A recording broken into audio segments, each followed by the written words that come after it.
এই ডক্টর ইউনূস সরকারকেও যে কোনো সময় এরা উৎখাত করে ফেলবে। কখন?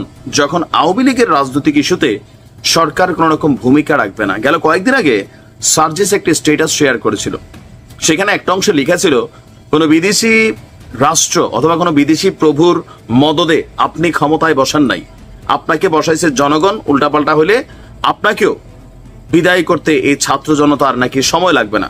আচ্ছা, এরপরে আজকে আপনারা জানেন যে সারা বাংলাদেশে আওয়াজ টাওয়াজ দিয়া 2রা মে এনসিপির যে আওয়ামী লীগকে নিষিদ্ধের সমাবেশটা ছিল, আমি খুবই হতাশ হলাম যে এত অল্প সময়ে কেন এনসিপির অনুষ্ঠানে মানুষের উপস্থিতি ছিল না।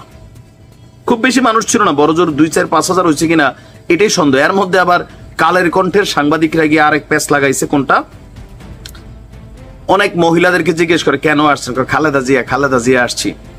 কেন আসছেন? জানি না, আমরা আসতে করতে আসছি। মানে ওই যে পুরানা যে রাজনৈতিক কালচার, মানুষ ভাড়া কইরা আইনা জনসমাবেশ বড় দেখানো।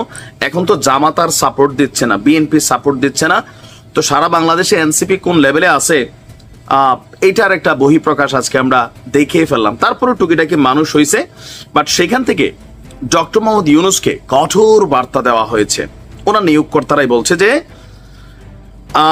এই দলটির যিনি যুগ্ম আহ্বায়ক আছেন এই মুহূর্তে গণমাধ্যমে বা বিভিন্ন জায়গায় যার বক্তব্য খুবই ক্ষুরোধার হিসাবেই গণনা করা হয়, সারোয়ার তুষার, তিনি ডক্টর ইউনূসকে বলছেন যে আপনাকে স্পষ্ট করে জানিয়ে দিতে চাই। কাকে? ডক্টর ইউনূসকে। এই দেশের জনগণ আপনাকে অন্তর্বর্তী সরকারের নেতৃত্বে এনেছে, তাই আপনি নন, বরং দেশের ছাত্র জনতা এবং বিরোধী রাজনৈতিক শক্তি ঠিক করবে আওয়ামী লীগের ভবিষ্যৎ। এখানে আবার কৌশলগতভাবে তারা একটা শব্দ যোগ করেছে, বিরোধী রাজনৈতিক শক্তি। এতদিন ছিল শুধু ছাত্র জনতা, এখানে বিএনপিকেও একটু পকেটে রাখার জন্য ট্রাই করা হয়েছে। তুষারের বক্তব্য যে যারা আওয়ামী লীগ এবং তার দোসরদের পুনর্বাসনের চেষ্টা করছেন তাদের হুঁশিয়ারি করে দিচ্ছি, এই দুরভিসন্ধি সফল হবে না।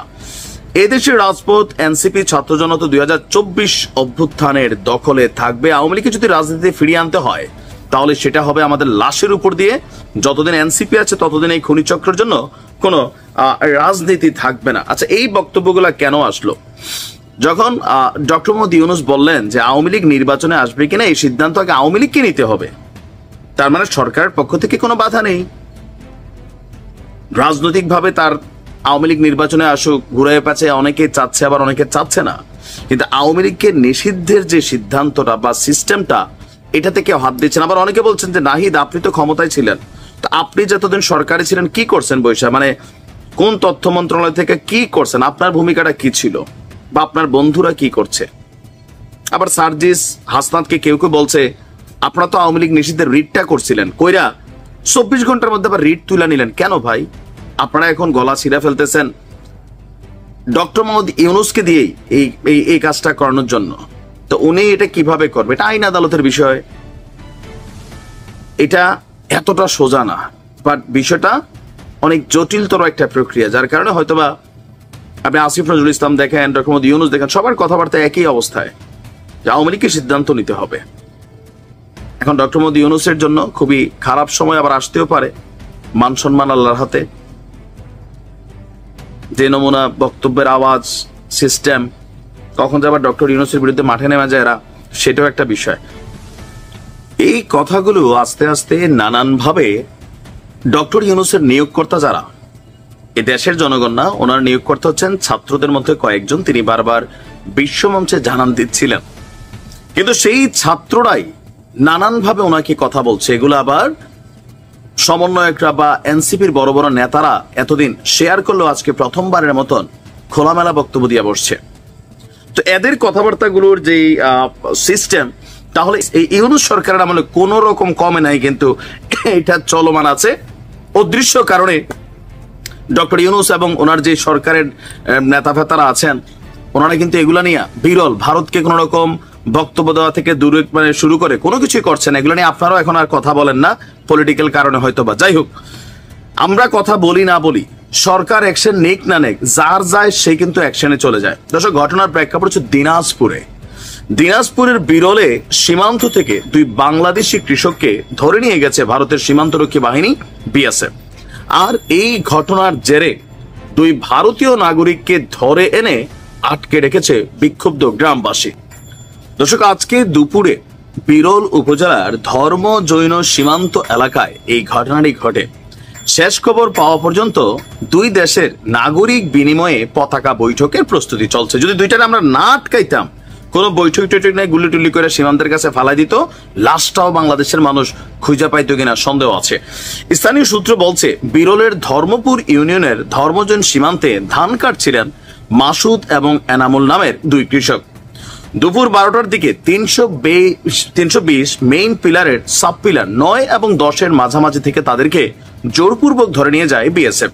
আর এই ঘটনা জানাজানি হলে বিক্ষুব্ধ হয়ে আপনার এই স্থানীয় গ্রামবাসীরা ভারতে ঢুকে আবার ভারতের দুই নাগরিককে ধরে এনে আটকে ফেলে। আটক দুই ভারতীয় নাগরিক হলেন অবিনাশ টুডু এবং ফিলিপ সরেন। ধরে তাদেরকে কারুলিয়া প্রাথমিক বিদ্যালয়ে রাখা হয়। পরবর্তী সময় তাদেরকে বিজিবির কাছে হস্তান্তর করা হয়েছে। তবে এই ঘটনা নিয়ে বিজেপিও মুখে কুলুপ এঁটেছে।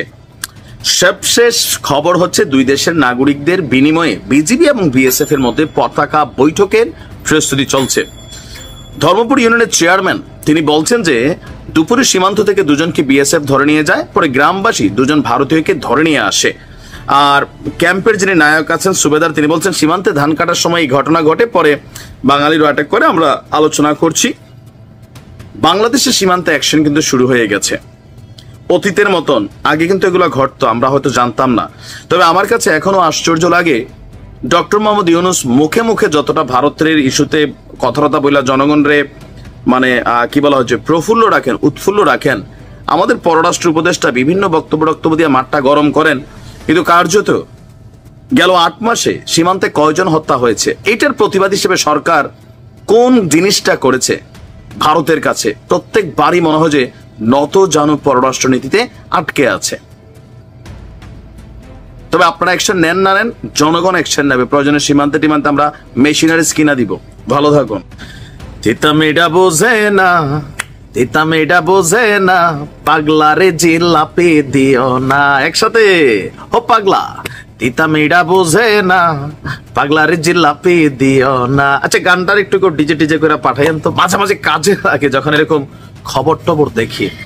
3 দিন আগে, মাত্র 3 দিন আগে, মানে আগের মতন মনে করছে সীমান্তটার কিতা, ভারত বাংলাদেশ এক, হ্যাঁ বন্ধুত্বের জায়গা থেকে কিন্তু গুন্ডামি করতে হলে যে পরিস্থিতি ভিন্ন হয় খেয়াল নাই। 2-3 দিন আগে যে আয়সা বিএসএফ সদস্য বিজিবির পাউটাও ধইরা হামকো ছোড় দো তোমরা বাপ হয়ে বলে ডালে মাফ টাফ চাইয়া গেল। কিন্তু গত 2 দিনে 2-4টা লাশ কিন্তু আমাদের সীমান্তে ফেলে দিয়েছে। আর সেখান থেকে উত্তেজিত হইয়া আজকে আবার বাংলাদেশে ঢুকছিল বিএসএফ এর সদস্যরা।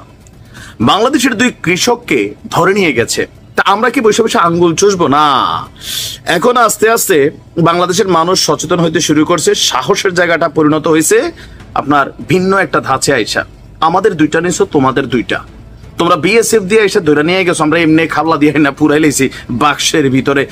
বৈঠক হবে, আমাদের 2 রিটার্ন করো, তোমাদের 2 রিটার্ন নিয়ে যাও। দর্শক, ভারত পাকিস্তান যুদ্ধ কি হবে না হবে সেটা জানি না, তবে সীমান্তে বিএসএফ এর যে অ্যাক্টিভিটি